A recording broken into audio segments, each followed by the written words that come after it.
Welcome to The Last Breakfast. Please enjoy the video. You start by confirming your Vizio supports Smart Cast and wireless. Once done, power the TV and enable your phone hotspot so you control the network immediately.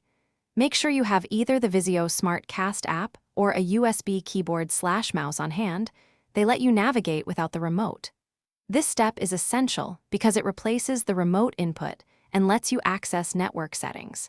If the TV is asleep, press its physical power button so you see the home screen. You'll now open the SmartCast app and connect to the TV by tapping Discover, then Remote. This mirrors the remote function so you can navigate to settings. If you use a USB keyboard or mouse, plug it in and use arrows and enter to reach the menu. That works because the TV accepts basic HID inputs.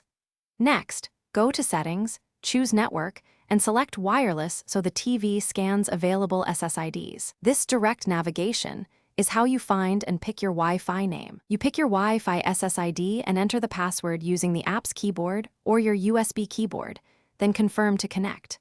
Once connected, wait for the TV to obtain an IP address and verify under Settings Network Status so streaming and updates work.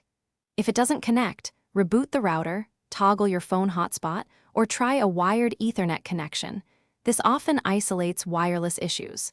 If still stuck, power cycle the TV and repeat the steps to force a fresh network scan. Thanks for watching. If this was helpful, leave a like and consider subscribing. See you next time.